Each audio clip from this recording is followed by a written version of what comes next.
మన ప్రభువైన యేసుక్రీస్తు నామమున అందరికీ ప్రైజ్ ది లార్డ్. నేడు హెబ్రోను క్యాలెండర్ వాగ్దానము కీర్తన గ్రంథము 119వ అధ్యాయము 175వ వచనము.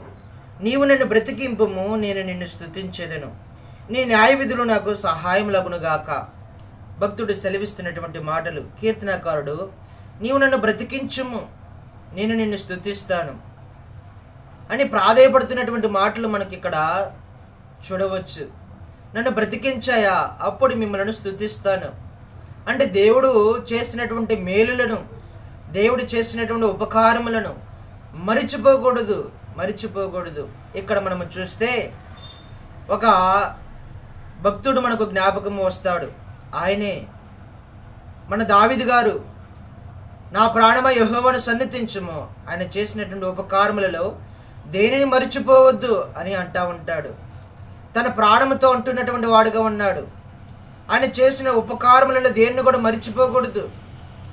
ఇక్కడ మనము కీర్తనకారుడు యొక్క ఆవేదన చూస్తే మనకు ఇట్టే అర్థమైపోవాలి. నన్ను బ్రతికించాయా, బ్రతికినటువంటి ప్రాణముతో, బ్రతికించినటువంటి నా యొక్క ఈ మీరు చేసినటువంటి ఉపకారములతో, మేలుతో మిమ్మల్ని స్తుతిస్తానయ్యా, గణపరుస్తానయ్యా, ఆరాధిస్తానయ్యా, హెచ్చిస్తానయ్యా అని అంటున్నటువంటి వాడుగా ఉన్నాడు. నాకు ప్రాణమును ఇచ్చినందుకు, నా యొక్క ఆయుష్కాలను పొడిగించినందుకు, నాకు ఇచ్చినటువంటి నూతన దినము కొరకై, నాకు ఇచ్చినటువంటి సంవత్సరము కొరకై ప్రభువా మిమ్మల్ని గణపరుస్తాను, మిమ్మల్ని స్తుతిస్తాను, ఆరాధిస్తాను. మీరు నా ఎడల చేసినటువంటి ఉపకారముకై, మీరు నా ఎడల చేసినటువంటి మేలుకై, మీరు నా ఎడల చేసినటువంటి అద్భుతము కొరకై మిమ్మల్ని ఆరాధించకుండా ఎలా ఉండగలుగుతానయ్యా? ఆరాధిస్తాను, నన్ను బ్రతికించాయా అని ప్రాధేయపడుతూ ఉన్నాడు. దేవుని పాదాలు పట్టుకుంటున్నటువంటి వాడుగా ఉన్నాడు. దేవుని చెంతకు వచ్చినటువంటి వాడుగా ఉన్నాడు. నన్ను బ్రతికించయ్యా అని బలమైనటువంటి కారణం ఏమిటి అని అంటే కింద మనము చూస్తే నీ న్యాయ విధులు నాకు సహాయములగునుగాక. ఏది సహాయం చేస్తుందంట భక్తుడికి? న్యాయముగా జీవించినటువంటి విధానము, న్యాయ విధులు కలిగినటువంటి జీవించినటువంటి విధానము సహాయం చేస్తుంది. బ్రతికించు ప్రభువా అన్నదానికి దానికి బలమైనటువంటి కారణము నీతి న్యాయముగా జీవిస్తూ వచ్చాడు భక్తుడు. అందుకని బ్రతికించు ప్రభువా అని అంటున్నటువంటి వాడుగా ఉన్నాడు. సహాయము అదే చేస్తూ ఉంటుంది. మన జీవితంలో కూడా మన యథార్థత మనకు సహాయం చేయాలి, నీతి న్యాయములో సహాయం చేయాలి. ఏది కూడా మనకు సహాయం చేయలేదు. దేవునిలో ఉన్నటువంటి నిర్దోషత్వం బట్టి, దేవునిలో ఉన్నటువంటి యథార్థతను బట్టి, దేవునిలో ఉన్నటువంటి నమ్మకత్వాన్ని బట్టి మనకు సహాయం చేస్తాడు దేవుడు. అందుకని ఇక్కడ భక్తుడు బలమైనటువంటి రీతిలో నన్ను బ్రతికించు ప్రభువా అని అన్నదానికి కారణం ఏమిటయ్యా అని అంటే నీతి న్యాయం కలిగినటువంటి వాడుగా, న్యాయ విధులను పాటించినటువంటి వాడుగా ఉన్నాడు. అందుకని బలముగా చెప్పగలుగుతూ ఉన్నాడు, ప్రభువా నన్ను బ్రతికించు అయ్యా, నేను ఏ దోషము, ఏ పాపము, ఏది లేనటువంటి వాడును, నన్ను కనికరించు, నన్ను కాపాడు, మీ యొక్క న్యాయ విధులను పాటిస్తూ వచ్చానయ్యా, సహాయములుగా నాకు సహాయం చేయయా అని అంటున్నటువంటి వాడుగా ఉన్నాడు. దావీదు గారు కూడా 18వ అధ్యాయంలో ప్రభువా మీ యొక్క ధర్మశాస్త్రమును విడిచి తిరుగువాడును కాను, మీ యొక్క వాక్యమును విడిచి తిరుగువాడును కాను, నా నిర్దోషత్వం బట్టి నాకు ప్రతిఫలము దయచేయి, నా యథార్థతను బట్టి నాకు ప్రతిఫలము దయచేయి అని ప్రాధేయపడుతూ ఉన్నటువంటి ఆ సందర్భం మనకు తెలుసు. కీర్తన గ్రంథము 18వ అధ్యాయంలో నేను ఆయనకి ఇష్టడు కనుక ఆయన నన్ను తప్పిస్తాడు, నన్ను గణపరుస్తాడు అని బలమైనటువంటి రీతిలో చెప్పగలుగుతూ వచ్చాడు భక్తుడు దావీదు గారు. అలాంటి సందర్భమే ఇక్కడ మనము చూస్తూ ఉన్నాము. మన జీవితంలో కూడా మన నిర్దోషత్వము మనకు సహాయం చేస్తూ ఉంటుంది, మన యొక్క యథార్థత మనకు సహాయం చేస్తూ ఉంటుంది. మనం ప్రాణము ఉండాలన్నా, మనం ప్రాణముతో ఉండాలి అన్నా, మనం ప్రాణమును కాపాడుకోవాలన్నా, బ్రతికించు ప్రభు అని ప్రాధేయపడాలి అని అన్నా మన దగ్గర యథార్థ కనపడాలి. అందుకని ఒక వ్యక్తి కనబడుతూ ఉంటాడు రాజుల గ్రంథంలో. హిజ్కియా రాజు తన యొక్క హృదయ గర్వముతో ఎంతగానో పాడైపోతూ వచ్చాడు, మరణ స్థితిలోనికి వచ్చాడు. గోడ తట్టు తిప్పి ఉపవాసముతో ప్రార్థన చేసినటువంటి వాడిగా ఉన్నాడు. ప్రభువా నన్ను క్షమించు, నన్ను కనికరించు అని ప్రాధేయపడి పశ్చాత్తాపడినటువంటి సందర్భం మనకు తెలుసు. అప్పుడు దేవుడు కనికరించి తన యొక్క ప్రార్థన అంగీకరించి 15 సంవత్సరములను ఆయుష్ను పొడిగిస్తూ వచ్చాడు. హిజ్కియా యొక్క ఆయుష్ను 15 సంవత్సరాలు పొడిగిస్తూ వచ్చాడు. మనము కూడా ఈ యొక్క బ్రతికినంత ఈ జీవితంలో ఒకవేళ నీతి, యథార్థత, న్యాయం లేకుండా ఉండవచ్చు. కానీ దేవుని దగ్గరకు వచ్చి పశ్చాత్తాపపడితే నన్ను క్షమించు ప్రభువా అని అంటే దేవుడు మనల్ని బ్రతికిస్తాడు. మన గొంతుకలు ఊపిరి ఉంచుతాడు. తద్వారాగా దేవుని మహిమపరిచేవారముగా, దేవుని స్తుతించేవారముగా, దేవుని ఆరాధించేవారముగా ఉండాలి. తర్వాత సంతోషముతో హిజ్కియా దేవుని ఆరాధించే విధానము, స్తుతించినటువంటి విధానము మనము చూస్తాము. ఇక్కడ మనము చూస్తే 119వ అధ్యాయంలో ఏ రీతిలో కీర్తనకారులను దేవుడు బ్రతికిస్తూ వచ్చాడో మనకు తెలుసుకోవాలి. ఇక్కడ చూడండి 119వ అధ్యాయములో 119వ అధ్యాయము కొన్ని లేఖన భాగాలు మనము చూసుకుంటే, ప్రభువా నన్ను బ్రతికించు అని అన్నటువంటి భక్తులు ఉన్నటువంటి వారుగా ఉన్నారు. ఇక్కడ మనము చూస్తే 119వ అధ్యాయము 25వ వచనములో, నా ప్రాణము మంచిని హత్తుకొనుచున్నది, నీ వాక్యము చేత నన్ను బ్రతికించుము. అయా నన్ను బ్రతికించు అని అక్కడ భక్తుడు ప్రాధేయపడుతూ వచ్చాడు. ఇక్కడ నీ వాక్యము చేత నన్ను బ్రతికించు, నీ వాక్యము చేత నన్ను బ్రతికించు అని అంటున్నటువంటి వాడుగా ఉన్నాడు. ఇక్కడ మనం ఇంకా చూస్తే అనేకమైనటువంటి వచనాలలో బ్రతికించు బ్రతికించు అని అన్నటువంటి మాటలు లేకపోలేదు.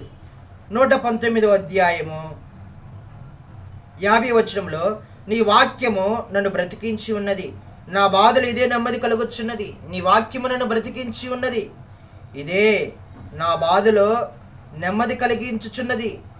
వాక్యము నెమ్మది కలిగిస్తూ ఉంటుంది. వాక్యము బ్రతికిస్తూ ఉంటుంది మన జీవితాలలో. ఎవరు కూడా బ్రతికించలేరు. ఏ డాక్టరు, ఏ యొక్క మనుషుడు కూడా మనల్ని బ్రతికించలేడు.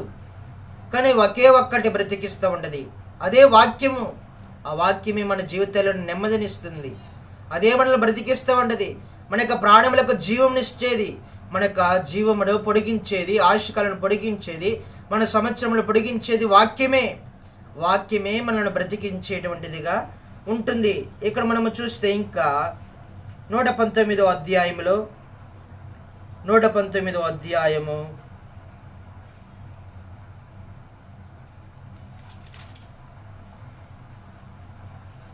3వ వచనములో, నీ ఉపదేశము వలన నీవు నన్ను బ్రతికించితివి, నేనెన్నడను వాటిని మరువను.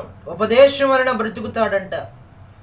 వాక్యం వలన బ్రతుకుతాడు. దేవుని యొక్క ఉపదేశం వలన బ్రతుకుతాడు. ఇంకా మనము చూస్తే ఇంకా 108వ వచనంలో, యెహోవా నా నోటి స్వేచ్ఛార్పణను అంగీకరించుము, నీ న్యాయ విధులను నాకు బోధించుము. తర్వాత 107వ వచనంలో, నీ మాట చొప్పున నన్ను బ్రతికించుము. యెహోవా నిన్ను మిక్కిలి శ్రమపడుచున్నాను, నీ మాట చొప్పున నన్ను బ్రతికించుము. వాక్యము బ్రతికిస్తూ ఉంటుంది. ఆయన యొక్క ఉపదేశము బ్రతికించేదిగా ఉంటుంది. ఆయన యొక్క మాట బ్రతికించేదిగా ఉంటుంది. ఈ అధ్యాయంలో మనం ఇంకా చూస్తే అనేక రకాలుగా ఆయన వాక్యము మనకి ఎంతో ఆదరణను, ఎంతో ఉజ్జీవమును దేవుడు తీసుకొచ్చేటువంటి విధానంలో మనము చూస్తూ ఉన్నాం. చూడండి ఇక్కడ 149వ అధ్యాయము 119, 149 వచనంలో, నీ కృపను బట్టి నా మొర ఆలకింపుము, యెహోవా నీ వాక్య విధులను బట్టి నన్ను బ్రతికింపుము. మొరపెట్టుకున్నప్పుడు బ్రతికిస్తాడంట. దేవుని యొక్క వాక్య విధులను బట్టి పాటించినప్పుడు బ్రతికిస్తాడు.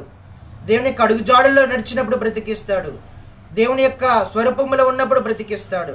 ప్రాధేయపడుతున్నప్పుడు, పశ్చాత్తాపడుతున్నప్పుడు, దేవుని యొక్క వాక్యపు వెలుగులో ఉన్నప్పుడు బ్రతికిస్తాడు మనలని స్పష్టంగా ఇక్కడ రాయబడుతూ వచ్చింది. 156వ వచనంలో, యెహోవా నీ కనికరములు మితిలేనివి, నీ న్యాయ విధులను బట్టి నన్ను బ్రతికింపుము. నీ న్యాయ విధులను బట్టి నన్ను బ్రతికింపుము. దేవుని యొక్క నీతి న్యాయములు కలిగినటువంటి జీవితము కలిగి ఉండాలి. దేవుడు న్యాయం కలిగినటువంటి దేవుడు, సత్యము కలిగినటువంటి దేవుడు, యథార్థత కలిగినటువంటి దేవుడు.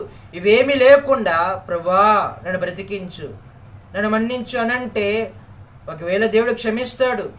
దేవుడు కానీ తెలిసి మనం పదే పదే దేవుని యొక్క న్యాయ విధులను అతిక్రమించి జీవించి మరలా పాపము చేసేటువంటి వారముగా ఉన్నాం. ఒకసారి దేవుడు కనికరించి క్షమించి వదిలేస్తాడు, కానీ తర్వాత దేవుని యొక్క న్యాయ విధుల ప్రకారముగా నడవాలి. మనము దేవుని యొక్క ఆజ్ఞల ప్రకారముగా నడవాలి. అప్పుడు మన ప్రాణములను దేవుడు బ్రతికిస్తాడు, మన ప్రాణములను దేవుడు ఉజ్జీవింపచేస్తాడు. చూడండి, ఇక్కడ మనము చదివిస్తే 154వ వచనంలో, నా పక్షమును వ్యాజ్యమాడి నన్ను విమోచింపుము, నీవిచ్చిన మాట చొప్పున నన్ను బ్రతికించుము.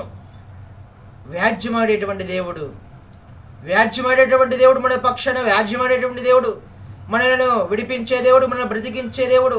నీ పక్షాన ఎవరు లేకపోవచ్చు, మన పక్షాన ఎవరు లేకపోవచ్చు, కానీ మన పక్షాన వ్యాజ్యమాడేటువంటి దేవుడు ఒకే ఒక్క ఆయన, ఆయన ప్రభుని యేసుక్రీస్తు వారు. మనం పక్షాన ఆయనే ఉంటాడు. ఎవరు ఉండకపోయినా ఆయనే మన పక్షాన ఉంటారు. ఎవరు ఉండరు మన పక్షాన. మనుషులు తృణీకరించి, మనుషులు అవమానపరిచి, మనుషులు నిందలు మోపేటువంటి వారుగానే ఉంటారు, కానీ మన పక్షాన ఉండి ఎవరు కూడా నీతి కొరకై, ఆకలి దప్పుల కొరకై అలమటించేటువంటి వారు ఎవరు కూడా కనిపించరు. నీతి న్యాయముల కొరకే ప్రయాసపడేటువంటి వారు కనిపించరు. నీతి యథార్థతల కొరకై శ్రమపడేటువంటి వారు ఎవరు కనిపించరు. మన పక్షాన ఎవరు ఉండరు. యెహోవాయే మన పక్షమున ఉంటాడు. ఆయనే మన పక్షం నుండి పోరాడేటువంటి దేవుడిగా ఉంటాడు. కాబట్టి ఈ ఉదయకాల సమయంలో ఇన్ని మాటలను మనము జ్ఞాపకం చేసుకుంటూ ఉన్నాం. దేవుడు ఎన్ని రకాలుగా బ్రతికిస్తాడు అని అంటే, వాక్యము చేత, ఉపదేశము చేత, మాట చొప్పున, ఆయన యొక్క మొర చొప్పున, ఆయన పక్షమున ఉన్నటువంటి వారు, నీతి న్యాయములుగా పాటించేటువంటి వారు, ఇలాంటి తరుణంలో ఉన్నటువంటి వారిని దేవుడు బ్రతికిస్తాడు. అక్కడ భక్తుడు, ప్రభువా నన్ను బ్రతికించు, నేను స్తుతిస్తాను, నీ న్యాయ విధులను బట్టి నాకు సహాయములు చేయి అని అంటున్నాడు. న్యాయ విధులను తను కాపాడుతూ వచ్చాయి, తను బ్రతికిస్తూ వచ్చాయి. మన జీవితంలో కూడా వాక్యమును ఆధారం చేసుకొని బ్రతికేటువంటి వారముగా ఉండాలి. వాక్యమే మనం బ్రతికిస్తూ ఉంటుంది. వాక్యముతో సహవాసం చేస్తే అది మనం బ్రతికించి మన యొక్క నీతి న్యాయములు కలిగినటువంటి జీవితంలోకి నడిపించి మనకు సహాయముగా చేసేటువంటిదిగా ఉంటుంది వాక్యము. అలాగా దేవుడు మనందరిని సిద్ధపరిచి నడిపించునుగాక. ప్రార్థన చేసుకుందాం. పరిశుద్ధుడా, ప్రేమగల తండ్రి, మీ దయగల నామను బట్టి వందనాలయ్యా. ఈ ఉదయకాల సమయంలో మాతో మాట్లాడిన ప్రతి లేఖన భాగాన్ని బట్టి వందనాలు. ప్రభువా, నీ వాక్యమును బట్టి నన్ను బ్రతికించు. అప్పుడు మేము స్తుతిస్తామయ్యా, ఆరాధిస్తామయ్యా. మా నీతి న్యాయములే మాకు సహాయములు అవుతాయని సెలవిస్తూ వచ్చారు. ప్రభా, నీతి న్యాయమైనటువంటి జీవితంతో ప్రభా మేము ఉన్నాం. ప్రభా, అనేక పలుమార్లు తొలగిపోతూ ఉన్నాం, తొట్టిల్లిపోతూ ఉన్నాం. దైత్యమును క్షమించండి, కనికరించండి. ఎన్నోసార్లు మా ఆయుష్ను పొడిగిస్తూ వచ్చారు, మా బ్రతుకులో జీవనం నింపుతూ వచ్చారు. ప్రభా, ఈ ఉదయకాల సమయంలో ప్రభా అలాంటి జీవితము కాకుండా సంపూర్ణమైనటువంటి జీవితము, భక్తి కలిగినటువంటి జీవితంలోనికి మమ్మల్ని నడిపిస్తురామని, మీ యొక్క నీతి న్యాయంలో కలిగిన జీవితంలో మమ్మల్ని నడిపిస్తురామని, తద్వారాగా మీ వాక్యముతో మమ్మల్ని బ్రతికిస్తురామని ప్రార్థన చేస్తూ, ఇలాగ వాక్యం ఉన్న ప్రతి ఒక్క వారి జీవితంలో లోతైన కాలం జరిగించి మీరు మహిమ పొందుతారమని ప్రార్థన చేస్తూ, ప్రభువైన యేసుక్రీస్తు వారి పరిశుద్ధ నామంలో ప్రార్థించి అడిగి వేడుకుంటూ ఉన్నాము తండ్రి. ఆమేన్. అందరికీ ప్రైజ్ ద లార్డ్.